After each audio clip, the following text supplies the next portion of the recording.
اپنے جذبات کو اندر ہی دفن کر لیا۔ وہ کیا اپنے ہجر کی داستانوں کی تشہیر کرے گی، لیکن یہ بات وہ کیا سمجھے گی؟ صحیح کہا ہے سلطان باہو نے، دل دریا سمندروں ڈونگے، تے کون دلا دیاں جانے ہو۔ اور یہ عزیر اور ماریہ کی شادی کے بعد دوسرے مہینے کی ایک عام سی صبح تھی۔ رات ہی تو مامی کی بے پناہ منتوں اور واسطے کے بعد عزیر ماریہ کو لے کر آیا تھا، ایک دن کے لیے، اور صبح کیسا پیغام لے کر آئی تھی جس نے اس گھر کی در و دیوار کو بھی لرزا کر رکھ دیا۔ اچھا بھلا رات کو سونے والا عزیر ہمدانی جانے کس پل اس دنیا سے اپنا ناطہ توڑ گیا۔ ابھی رات ہی تو غانیہ اپنے بے لاگ تبصرے میں ماہم سے کہہ رہی تھی کہ لگتا ہے عزیر بھائی کو شادی کچھ راس نہیں آئی، بالکل ہی مرجھا کر رہ گئے ہیں، اور اس بات کی تائید ماہم نے بھی کی تھی۔ ادوا نے بے ساختہ اپنے دل سے اٹھتے ہوئے اس درد کو دبایا تھا، اور آج دل کا ڈاکٹر اپنے ہی دل کے ہاتھوں ہار گیا، جو دوسروں کو زندگی کی نوید دیتا تھا، دلوں کو جوڑتا اور ٹھیک کرتا تھا، خود اپنے روگ کا علاج نہ کر سکا۔ آج زندگی یوں تو امتحان نہ لیتی، اور مامی کہتی ہیں کہ اس کی بددعاؤں نے ان کے بیٹے کی خوشیوں اور زندگی کو کھا لیا۔ وہ بھلا کبھی بددعا دے سکتی تھی؟ اس نے تو شادی کی رات ایک آنسو بھی بہنے نہیں دیا کہ کہیں وہ آنسو بہہ کر اس پیارے شخص کی اس نئی زندگی کے لیے آزمائش نہ بن جائے، اور وہ اس کے لیے بددعا کرتی، یہ کیسے ممکن تھا؟ خزاں کی رت آ گئی تھی، ہر طرف خشک بکھرے ہوئے پتوں نے بسیرا کر لیا تھا۔ اس گھر میں تو ویسے ہی مستقل خزاں آ گئی تھی، ہر کوئی چپ اور اپنی سوچوں میں گم رہتا۔ صدیق ماموں کا زیادہ وقت مسجد میں گزرتا تھا۔ گھر میں اگر کبھی ادوا سے سامنا ہو جاتا تو کتنے پل اسے گلے سے لگائے رکھتے، کتنے بے آواز آنسو اس کے بالوں کو بھگو دیتے، نہ جانے کون سے پچھتاوے تھے جو انہیں ڈس رہے تھے۔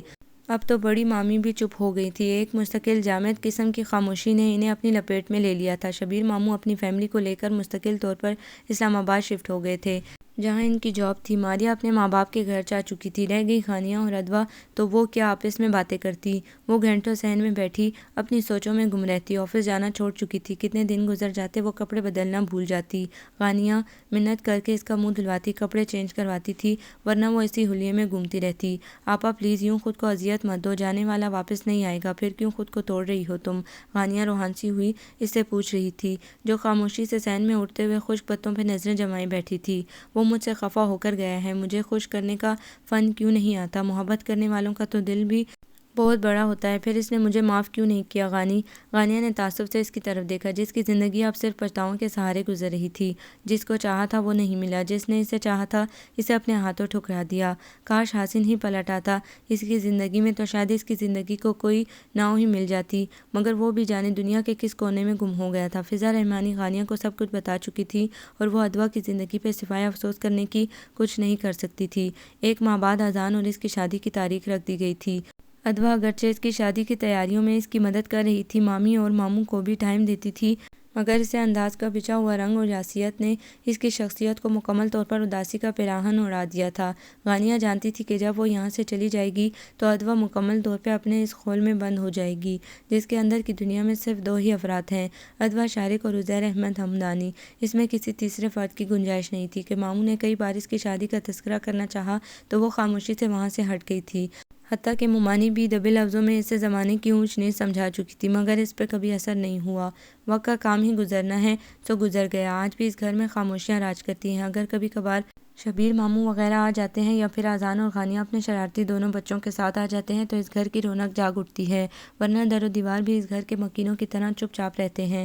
مامی 2 سال پہلے فالج کے اٹیک کے بعد پچھتاؤں اور ندامت میں گری، اس سے معافی طلب کرتی اس دنیا سے رخصت ہو گئیں۔ اب تو کمزور اور لاغر سے صدیق ماموں تھے، جو ہر روز آس بھری نظروں سے اس کی طرف دیکھتے تھے کہ شاید وہ اپنی ضد چھوڑ دے تو وہ اس کو بھی اس گھر سے دعاؤں کے سائے تلے رخصت کر کے چین سے اس دنیا سے جائیں، مگر وہ تو خود سے دنیا سے ضد لگائے بیٹھی تھی، جس کے بالوں میں اترتی چاندنی دیکھ کر بے ساختہ غانیہ سوچتی تھی، کیا محبت سب سے یوں بھی بیگانہ کر دیتی ہے کہ انسان اس کی کشش سے بے بس ہو کر اس کی طرف ہی کھینچتا ہے؟ وہ فضا رحمانی جو محبت کو پڑھتی تھی، خود بھی اس کے اندر اتنی گہرائی تک اتر گئی کہ 1 سال قبل اپنا رشتہ اس دنیا سے ہی ختم کر گئی۔ محبت کبھی مرتی نہیں ہے، یہ جسموں سے نہیں روح سے اپنا رشتہ باندھتی ہے، اور غانیہ بی بی روح سے بندھا ہوا بندھن بہت مضبوط ہوتا ہے، اسے ہم جیسے کمزور انسان کبھی نہیں توڑ سکتے۔ حسن خان کتنے برس کے بعد غانیہ کو ملا تھا، مگر کیا کریں، یہ پاگل پن ہم خود اپنے لیے خرید چکے ہوتے ہیں۔ میں نے ادوا کو محبت کی بددعا کبھی نہیں دی، ہمارا حال تو بالکل اس مانند رہا جو شاعر نے بیان کیا، یوں ہی رنجشوں میں گزر گئی، کبھی وہ خفا کبھی میں خفا، انہیں چاہتوں کے موڑ پہ کبھی وہ رکا کبھی میں رکا، وہی راستے وہی منزلیں، نہ اسے خبر نہ مجھے پتہ، اپنی اپنی انا میں گم، کبھی وہ خدا کبھی میں خدا، غانیہ اور اذان نے دکھ سے ایک دوسرے کی طرف اور پھر اس رنجور شخص کی طرف دیکھا جو مسکراتے ہوئے لبوں اور افسردہ لہجے میں شعر گنگنا رہا تھا۔ ایسے ہی الفاظ کم و بیش ادویٰ شارق کے لبوں سے ادا ہوتے ہیں۔ شاید وہ نہیں بلکہ ہم لوگ پاگل ہیں جو ان کے من کی سچائی کو جان نہیں اس دکھ کو جان گیا تھا جس نے ادویٰ کی زندگی کو بے سکون کر دیا تھا۔ بالکل فضا رحمانی کی طرح اس نے بھی ادویٰ شارق کی اذیت کو جان لیا تھا۔ شاید پیار کرنے والے اپنے دلوں میں ایسا خاص آلہ رکھتے ہیں جو انہیں دوسروں کا درد بتا دیتا ہے۔ اتنے سال گزرنے کا باوجود اذان کی ڈانٹ کھانے کے بعد بھی غانیہ کی فلسفیانہ سوچ کا انداز نہیں بدلا تھا۔ میں نہیں چاہوں گا کہ وہ اس حصار کو توڑے جو عزیر ہمدانی اس کے گرد باندھ کر گیا ہے۔ جانتا ہوں نا کہ اگر وہ اس میں سے نکلی تو بالکل ختم ہو جائے گی۔ محبت نے اتنے برس مجھے بے چین رکھا ہے لیکن ایک نظر سے دیکھ لینے سے ہی مجھے سکون مل گیا ہے، تو میں کیوں اتنا خود غرض بن جاؤں کہ اسے اس فریب سے نکال دوں جس کے سہارے وہ زندگی گزار رہی ہے۔ ہم جیسے پیار کرنے والے دنیا کی نظر میں کبھی نہیں جیت پائے۔ اذان نے سوچا اور اٹھ کھڑا ہوا۔ اس کی تقلید میں غانیہ بھی کرسی سے اٹھی اور حسن خان نے اپنی بے تحاشا جلتی ہوئی آنکھوں سے اپنے شاندار آفس سے نکلتے ہوئے ان دونوں کو دیکھا اور کرسی کی پشت سے ٹیک لگا کر آنکھیں موندنی چاہییں، مگر ان میں اترتی شبیہ نے ہمیشہ کی طرح اسے اس کوشش میں ناکام کر دیا تھا۔ ادویٰ، میں تمہیں زندگی کی طرف لانے کی کوشش زندگی کی آخری سانس تک کروں گا اور مجھے یقین ہے کہ میں اس کوشش میں اپنے رب کی رضا سے ضرور کامیاب ہوں گا، اور یہ میرا خود سے اور تم سے بھی وعدہ ہے کہ تمہیں عزیر ہمدانی کی یادوں سے کبھی نہیں جدا کروں گا کہ جانتا ہوں یادیں کبھی ہماری زندگی سے نہیں نکلتی اور یہ ہمیشہ جانے والے کے ساتھ اپنی ڈور کو مضبوط کر جاتی ہیں۔ اس عہد نے حسن خان کے اندر تک سکون پھیلا دیا تھا۔ ہر روز جب بھی اپنے خود سے کیا یہ عہد وہ دہراتا تھا تو ایک بار پھر جی اٹھتا، مگر ادویٰ شارق ہر روز اس کا یہ عہد توڑ جاتی تھی، پر وہ جانتا تھا کہ وہ ایک دن کامیاب ہوگا، چاہے وہ دن اس کی زندگی کا آخری دن ہی ہو، پر اسے محبت کی اس آزمائش پہ پورا اترنا تھا۔ آپ کو یہ ناول کیسا لگا؟ کمنٹس میں اپنی رائے ضرور دیں۔ ہمارے چینل کو لائک کریں، سبسکرائب کریں، شیئر کریں۔